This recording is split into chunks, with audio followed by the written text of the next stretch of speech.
बोलिए भक्त वत्सल भगवान की। तेरी रहे मतों ने हमको, तेरी रहे मतों ने हमको दर पे बुला लिया है। तेरी रहे मतों ने दर पे बुला लिया है। तेरी रहे मतों ने हमको। जय हो।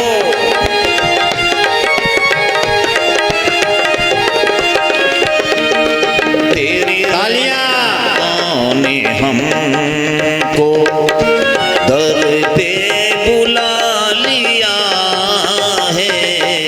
तेरी रहमतों ने हमको, तेरी रहमतों ने हमको दर पे बुला लिया है।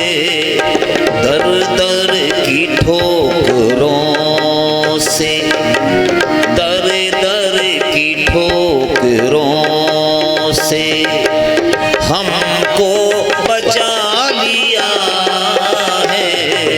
तेरी रहमतों ने हमको दर पे बुला लिया है। तेरी रहमतों ने हमको। यूं तो खा रहे थे गोते, आज बालाजी भगवान के चरणों में, हनुमान जी महाराज के चरणों में प्रणाम करते हुए हर्ष हो रहा है। यूं तो खा रहे थे गोते, मझधार में थी नैया। यूं तो खा रहे थे गोते, मझधार में थी नैया। देकर मुझे सहारा, देकर मुझे सहारा, किनारे लगा लिया है। तेरे रहमतों ने हमको दर पे बुला लिया है। तेरी रहमतों ने हमको।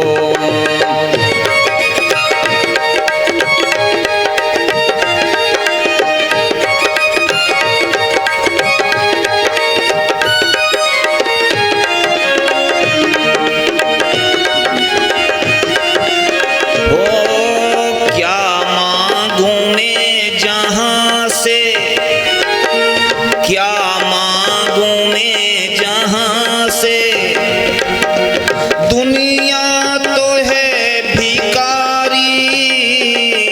क्या मांगूं मैं जहां से, दुनिया तो है भिखारी।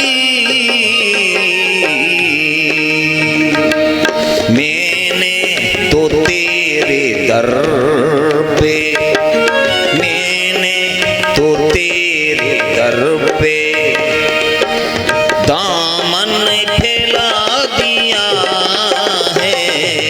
मैंने तो तेरे दर पे दामन फैला दिया है। तेरी रहमतों ने हमको दर पे बुला लिया है। तेरी रहमतों ने हमको। कहीं मैं भटक न जाऊं, कहीं मैं भटक न जाऊं, मेरा ख्याल रखना। कहीं मैं भटक न जाऊं, मेरा ख्याल रखना। मैंने तो तुमको अपना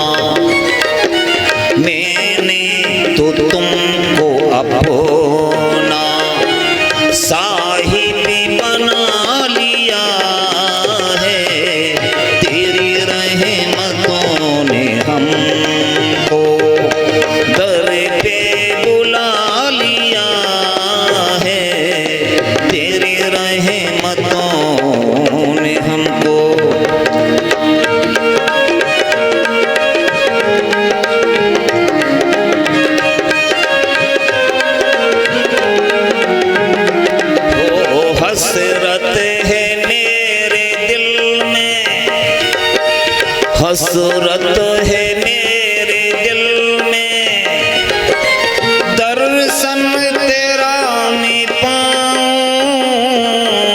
हसरत है मेरे दिल में तेरा पाऊं। मुझको किसी तमन्ना ने, मुझको किसी तमन्ना ने पागल बना दिया है। तेरी रहमतों ने हमको दर पे बुला लिया है। तेरी रहमतों ने हमको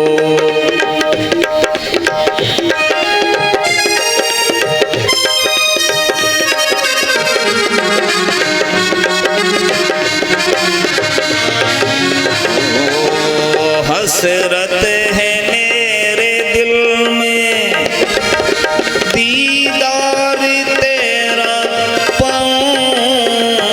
हसरत है मेरे दिल में दीदार तेरा पाऊं। मुझको इसी तमन्ना ने, मुझको इसी तमन्ना ने पागल बना दिया है। तेरी रहमतों ने हमको दर पे बुला लिया है। दर दर की ठोकरों से हमको बचा लिया है। तेरी रहमतों ने हम। बोलिए भक्त वत्सल भगवान की। तो कहते हैं जब मणि भगवान ने जामवंत जी से मांगी तो जामवंत जी मणि कौन देना चाहता है। इतनी कीमती वस्तु के पीछे तो लड़ाई करने को तैयार रहते हैं सब। कहते हैं जब मणि नहीं दी तो भगवान युद्ध करने लगे। जामवंत जी से कहा कि देखो ये मणि मुझे दे दो। तो कहते हैं बहुत समय तक युद्ध चला। कभी भगवान को भी वो जामवंत गिरा देता। वही जामवंत त्रेता वाले जामवंत थे। कहते हैं मन में उनके में था कि भगवान ने बल पौरुष बहुत दिया है। भगवान से ही युद्ध कुश्ती चाहता हूँ। भगवान तो अंतर्यामी है। द्वापर में आज युद्ध हो रहा है भगवान का और जामवंत का। मल्ल युद्ध चला, कई दिन हो गए। कहते हैं भगवान का जब वक्ष स्थल देखा तो भगवान के वक्ष स्थल पर एक पहचान है। श्री वत्स का चिन्ह है भगवान की छाती पर। कहते हैं जब युद्ध में उसने देखा कि ये तो वही भगवान है राम त्रेता वाले, तो चरणों में गिर पड़ा। हाथ जोड़कर कहने लगा प्रभु हमारे यहाँ एक परंपरा होती है, पिता कन्या को जो वस्तु दे देता है फिर उससे कभी नहीं लेता, मरते मरते कभी वापस नहीं मांगता। ये मणि मैंने अपने कन्या के हाथों में सौंप दी है। अब या तो एक काम करिए, मेरी कन्या से विवाह कर लीजिए और दहेज में मणि ले लीजिए। ऐसा ही किया। दूसरा विवाह है जामवती मैया के साथ में हुआ। बोलिए जामवती मैया की जय। तीसरा विवाह है सत्राजित बड़ा लज्जित हो गया। हाथ जोड़कर भगवान ने वो मणि जैसे ही लौटाई तो शर्मिंदा हो गया। कहने लगा प्रभु मुझे क्षमा करें। तो कहने लगा मेरी बेटी सत्यभामा है, आप मेरी बेटी से तीसरा विवाह कर लीजिए। भगवान ने सत्यभामा से तीसरा विवाह किया और मणि दहेज में ले ली। और एक बार भगवान पांडवों से मिलने इंद्रप्रस्थ गए। वहां संध्या के समय यमुना के किनारे घूम रहे थे तो कहते हैं एक कन्या दिखाई दी। अर्जुन ने देखा कि एक कन्या तप कर रही है। भगवान ने अर्जुन से कहा तुम जाओ उस कन्या के पास, पूछो वो कौन है, क्या कर रही है। तो कहते हैं अर्जुन गए तो कहने लगे देवी कौन हो तुम। तो कहने लगी वह कन्या हम देवस सवितु दुहिता। दुहिता माने बेटी, मैं सूर्य की बेटी यमुना हूँ। पतिम इच्छति, मैं विष्णु भगवान द्वारकाधीश को अपना पति बनाने के लिए तप कर रही हूँ। कहते हैं भगवान ने कालिंदी अर्थात यमुना मैया से चौथा विवाह किया। और कहते हैं पांचवा विवाह है एक बिंद और अनुबिंद नाम के उज्जैन देश के राजा थे, उनकी बहन का नाम मित्रबिंदा था। भगवान का पांचवा विवाह है मित्रबिंदा से हुआ। छठवां विवाह है कि एक नग्नजित राजा थे, उनकी बेटी का नाम नागनजिति था। उन्होंने प्रतिज्ञा की थी मेरे 7 बैलों को एक ही नाथ से जो नाथ देगा उसी के साथ में अपनी सत्या अर्थात नागनजिति का विवाह करूंगा।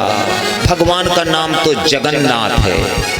कहते हैं भगवान ने 7 रूप बना करके उस 7 बैलों को एक रस्सी से नाथ दिया। और कहते हैं भगवान का नागनजिति अर्थात सत्या से 6वां विवाह हो गया। 7वां विवाह है भगवान ने भद्रा मैया के साथ में किया। और 8वां विवाह है भगवान का लक्ष्मणा मैया के साथ में हुआ। ये भगवान की पटरानी हुई। कहते हैं 16,108 भगवान ने विवाह किए तो ये 8 पटरानी बनी। तो परीक्षित महाराज कहते हैं सुखदेव जी से कि महाराज भगवान के तो अभी आपने 8 विवाह बताए हैं, 16,100 और जानना चाहता हूं।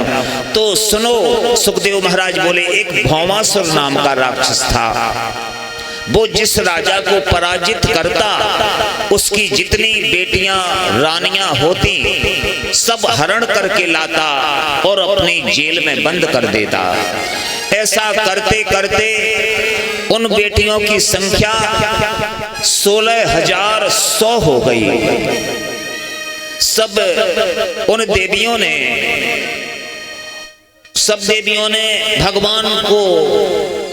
भगवान का स्मरण किया कि हे प्रभु यदि संसार के लोग तो हमें कलंकित करेंगे क्योंकि हम यहाँ बदनाम हुए हैं, एक राजा के यहाँ रहे हैं। अब तो आप ही मेरी पुकार सुनो, आप ही मेरे पति बनो। तो कहते हैं भगवान ने संदेशा भिजवा दिया कि देवियों तुम कोई चिंता नहीं करो। का हो चलो कोई बात नहीं बेटा। तो कहते हैं भगवान ने संदेशा भिजवा दिया कि देवियों मैं आ रहा हूं। और कहते हैं भगवान प्राग ज्योतिषपुर जाने को तैयार हो गए जहां वो है रानियां बंद थीं। सारी रानियों देवियों ने सुना तो कहते सारी कन्याएं एक दूसरे को मेहंदी लगाने लगी, तैयार होने लगी। आइए एक सुंदर भजन और वृंदावन में बहुत अधिक गाया जाता है। अरे भगवान के विवाह में तो वैसे सबका मन नाचने का करता है, मेरा भी करता है, लेकिन यहाँ मैदान नहीं है। भगवान के विवाह में तो जो नाचते हैं तो कहते हैं उन्हें जीवन भर नहीं नाचना पड़ता। नहीं तो कहा गया है कि सबह नचावत राम गोसाई। इसलिए सारी देवियां तैयार हो रही हैं। और आइए एक सुंदर भाव के माध्यम से वृंदावन में बहुत प्रसिद्ध है ये